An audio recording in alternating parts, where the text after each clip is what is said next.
Hello YouTube, I'm Rocket, and this is part 3 of my Resolute Hack the Box walkthrough. If you want to see what happened in part 2, you should go check out the link in the video description below. Alright, so let's get to it. So now that we are a low privilege user, Melanie, we can see that we are low privileged by running the whoami with the /all flag. We are only an authenticated user, we are not an administrator. So our goal is to become admin here, and in an Active Directory environment, sometimes you don't always have the luxury to escalate from a low privilege user to admin. Instead, you might find other users on the host who are administrators, and you can try to authenticate as them to become admin later on. But the question is, which user should I attack? Which user should I try to become? And that can become pretty overwhelming in an environment where you have so many entities that are all connected in different ways, and it can become very difficult to visualize the shortest path to becoming an administrator. So my favorite way to tackle this problem is to use a tool called BloodHound, and BloodHound will help you visualize the shortest path to get from a low privilege user to an administrator. So let's go do that. So before moving any further, you of course need to download the tools, and I will show you where to get them.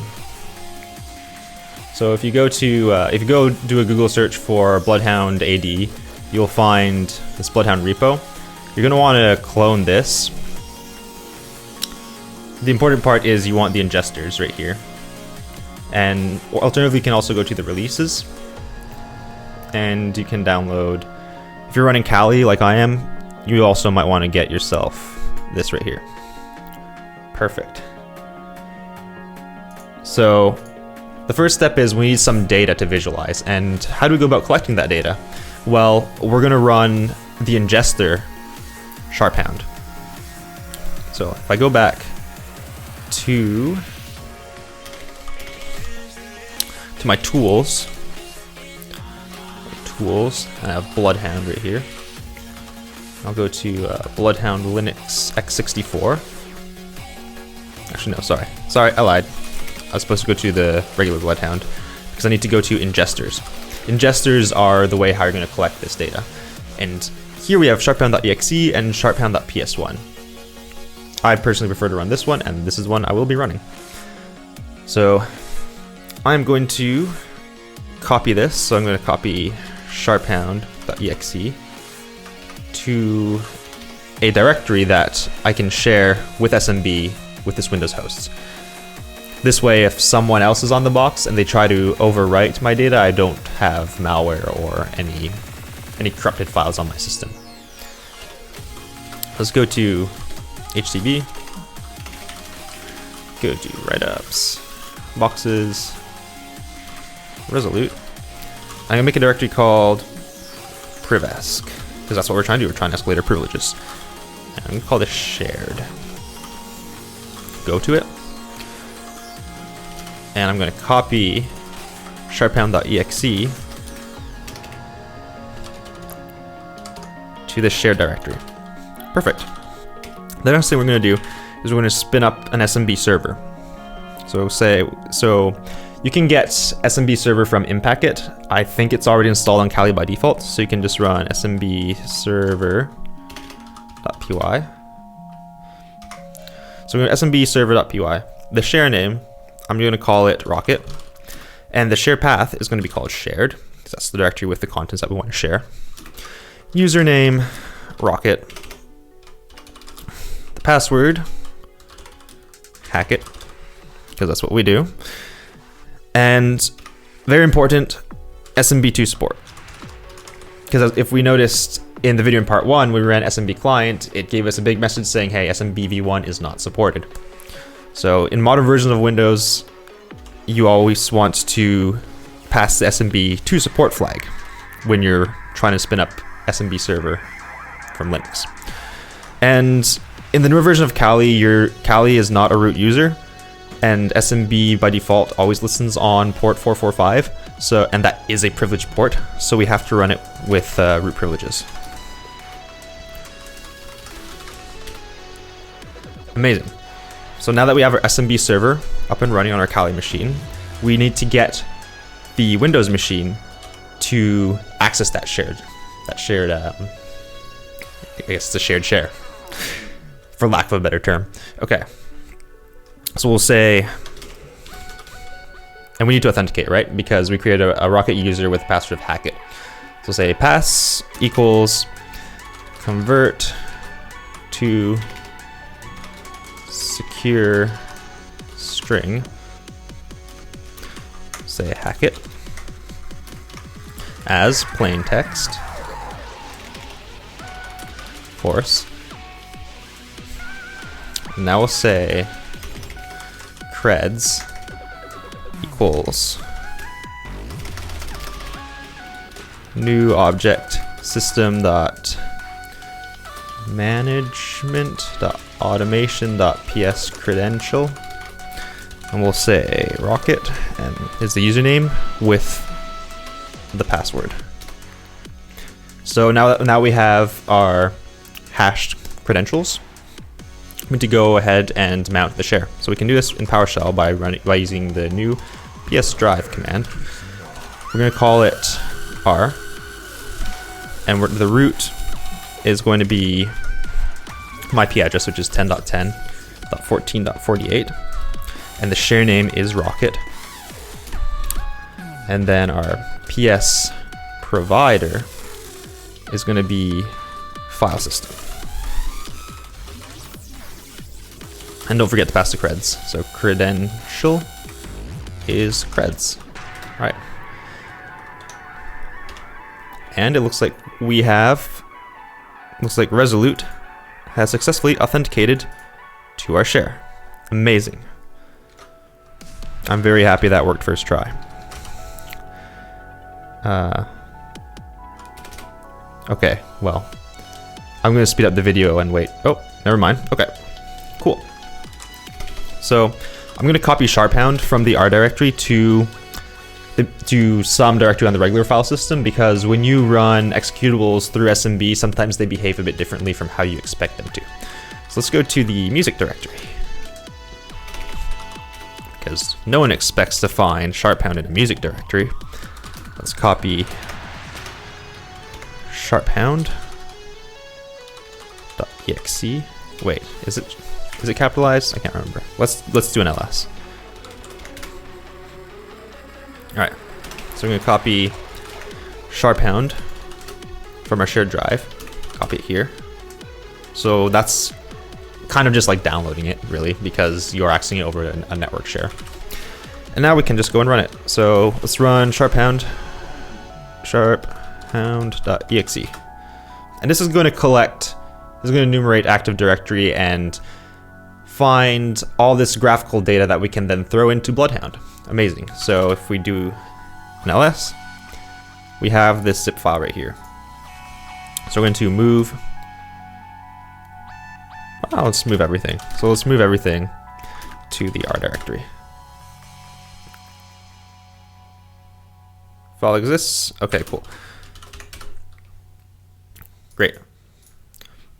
So the next step, we're gonna spin up BloodHound. But before we start up BloodHound, BloodHound depends on the Neo4j service. So we need to do system, I think it's like Neo4j. Yeah, so it is a service, so you have to run it with sudo. So sudo neo4j, we'll go start.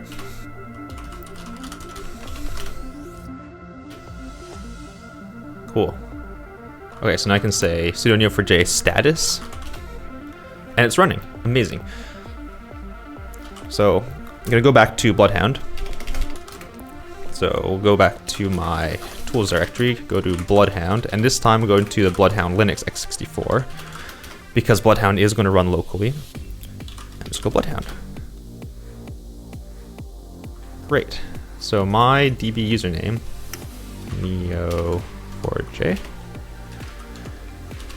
and the password. You will have to set this up, but it's totally worth it.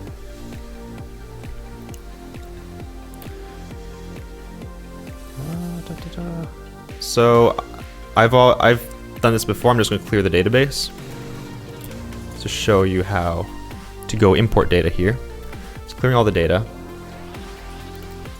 If I can Make this a smaller window. And where's my shared directory again? I think it's right here. Yeah, so I go to shared. On Cal, you can just go xdg-open to open up the window there. And we're gonna drop this zip file into BloodHound. Is it still clearing data? Okay, it looks like the data is cleared. Perfect. Alright, so take the zip folder, drop it into BloodHound, processes the file, and it finished processing everything. So we want to find a target. Let's look for admin. So domain admins are always the golden target in Active Directory. So let's check here. And let's look at the node info. See how we can find the shortest path to becoming a domain admin. I should say domain controller admin. So let's find the members. So the domain admin is a member of the administrators group. So, I mean, for this purpose, even just getting admin is good enough because it's only one box. But if we remember, if we go back to the box, sorry, I'm trying to find, okay, here we go. I should really call this WinRM. Things can get really out of hand when you have so many windows going on at once. So let's call this WinRM.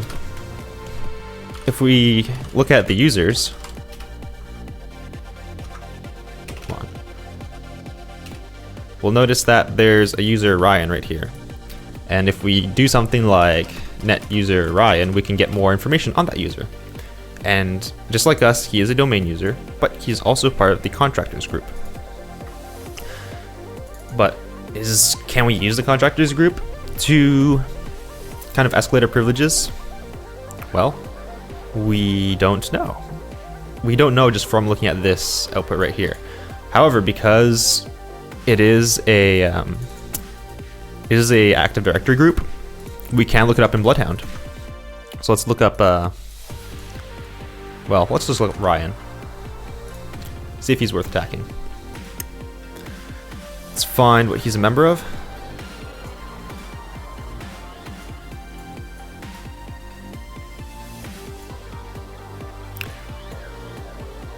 Wait a sec.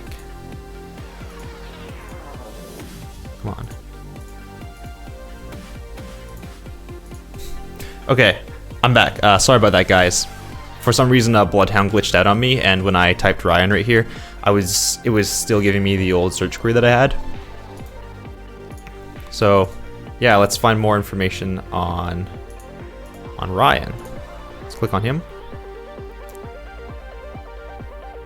And let's find the groups that he is a part of. So, as you can see, there is a graph right here. We start from Ryan. He is a member of the domain users. That's not a surprise. So if we were to look up Melanie, the Melanie user would also be part of this graphical relationship right here, which are low privilege users, so we don't care about that. However, he is part of the contractors like we've seen in the previous net user command. But what is the contractors group? The contractors group is a member of the remote management users.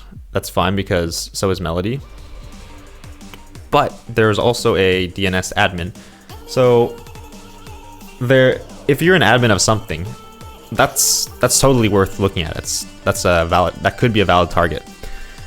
And what we should do is do a little bit more research on what a DNS admin is and how we can abuse that.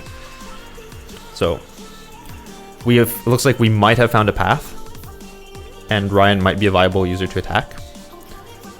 So yeah, let's do some Google searching here. We'll say pen testing DNS admin. Maybe say Active Directory as well. Active.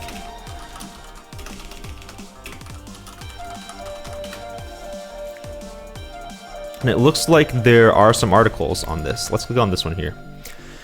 So this article says, hey, in this lab I'm trying to get code execution with system privileges on a domain controller that runs a DNS service. This attack relies on a DLL injection into the DNS service running as system on the DNS server, which most of the time is on a domain controller. So to me that sounds pretty promising. There are some conditions that we should check for here, and that is a DNS service needs to be running and on the service, and the service also needs to be a domain controller. So let's go back to Kali machine. Go back to our WinRM, and let's do a run get service to find all the services that are running on this machine.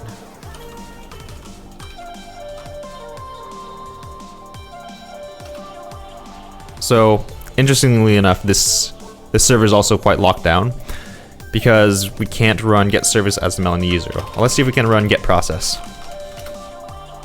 Can run get process. And looking here, we do see that DNS is running.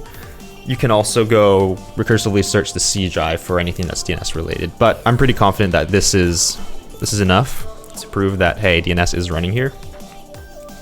And if we recall even from our Nmap scan, DNS was running on port 53. So it's definitely a thing. And because Kerberos is running, and it's also LDAP, and again, HackTheBox this is just a single host machine. It's not a lab network. We have to pivot through multiple hosts. It's a single host box to get system on. So we can be pretty confident that this is also a domain controller. So that's going to be a wrap up for this video, and I will see you in part 4.